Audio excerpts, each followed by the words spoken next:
4:12 పత్రిక. దేవుని వాక్యం ఈరోజు మీ చేతిలో ఉన్న 66 పుస్తకాలలోని మహాజ్ఞానం వాక్యం సజీవమైనది. అదేదో పేపర్ మీద వ్రాయబడిన ముద్రించబడిన నల్లక్షరాలు అనుకుంటున్నారా? కాదర్రవి, అవి కాదు. జీవము గల దేవుని మాటలవి. దేవుని వాక్యము సజీవమై బలము గలదై రెండంచులు గల ఎటువంటి ఖడ్గము కంటే వాడిగా ఉండి ప్రాణం, రక్తం, బాగా వినండి, దేహమునకు ప్రాణం, రక్తం, ప్రాణం, ఆత్మ అంటే దేవుని భాగంలోకి వెళ్తుందట. అది ఆత్మ. ఆయన జీవవాయువును ఊదగా నరుడు జీవాత్మ ఆయను. ఈ వినబడుతున్న మాట దేహములోనికి ప్రవేశించడం వరకే శాస్త్రం కనుగొంది. ఇప్పుడు మీరు చూశారు, DNA కేంద్రక స్థానం వరకు వెళ్ళి ఆగిపోయింది, మళ్ళీ బ్యాక్ అయిపోయింది. కానీ నేను చెబుతున్న ఈ మాట, దేవుడు రాయించిన ఈ మాట, ప్రాణము దేహంలోకి, ఆత్మ ఆత్మ ఆత్మలోకి వెళ్ళాలా?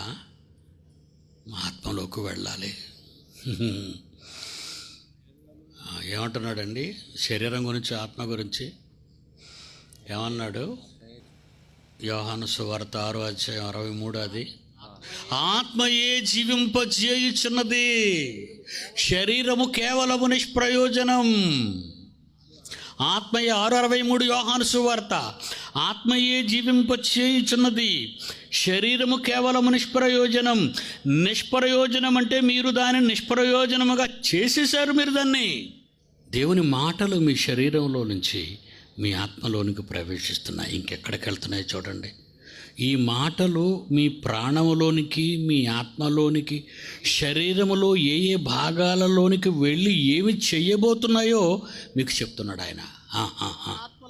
ప్రాణాత్మలను, కీళ్లను, మూలుగును విభజించునంత మట్టుగా దూర్చు, హృదయము యొక్క తలంపులను ఆలోచనలను శోధించుచున్నాడు.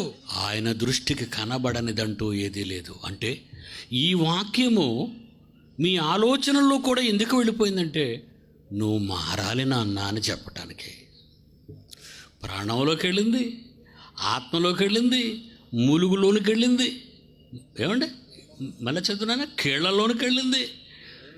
ఇవన్నీ దేనికి అనుకున్నారు?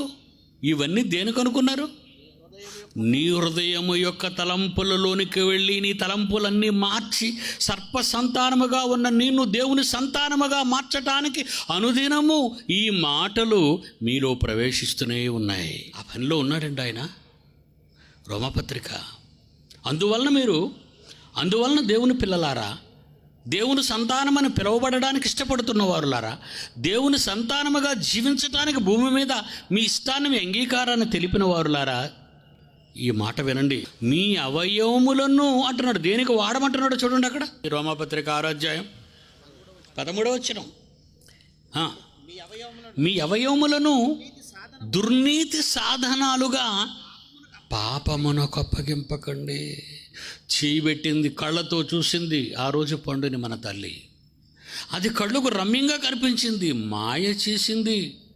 సువార్త ప్రకాశము వారికి ప్రకాశింపకుడి నిమిత్తము ఈ యుగ సంబంధమైన దేవత అవిశ్వాసులైన వారి మనోనేత్రములకు గ్రుడ్డితనము కలిగించుచున్నది. అదే దెబ్బ కొట్టింది తల్లికి, ఆది తల్లికి.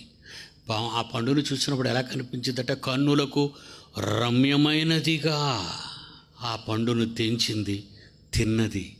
కళ్ళతో చూసింది, చేతులతో తెంపింది, నోట్లో వేసి నవిలింది, శరీరంలోనికి పంపించేసింది. మీ అవయవాలన్నీ దాని కొరకే పని చేయడం ప్రారంభిస్తున్నాయి. ఏం చేస్తున్నావు నీ చేతులతో? ఏం చేస్తున్నావు నీ కాళ్ళతో? ఏం చేస్తున్నావు నీ కళ్ళతో? ఏం చేస్తున్నావు నీ చెవులతో? ఏం వింటున్నావు? ఏం చేస్తున్నావు? పౌలు అంటున్నాడు, మీ అవయవములను దుర్నీతి సాధనములుగా పాపమునకు అప్పగింపకండి. అప్పగించుకుంది, ఆదాము అప్పగించుకున్నారు. మరి దేనికి ఉపయోగించాలని కింద అంటున్నాడంటే, మీ అవయవములను నీతి సాధనాలుగా దేవునికి అప్పగించండి. నీ చేయి దేవుని కొరకు, నీ చూపు దేవుని కొరకు, నీ ఆలోచనలు దేవుని కొరకు, నీ చేతలో నీ నడతలో సమస్తము దేవునికి అంకితం కావాలి. అప్పుడే మీరు దేవుని సంతానం అవుతారు. అది చెప్పడానికి వచ్చిన వాడే మన యేసుక్రీస్తు. అన్నయ్య 2000 సంవత్సరాల క్రితం ఎవరి మనోనేత్రాలైతే యుగ సంబంధమైన దేవత మూసి కనబడకుండా అంధత్వంలో ముంచిందో, అంధత్వం నుంచి తొలగించటానికి ఈ మహాజ్ఞానాన్ని పంపాడు. ఆ జ్ఞానం పుస్తక రూపేణ మన మధ్యకు వచ్చింది.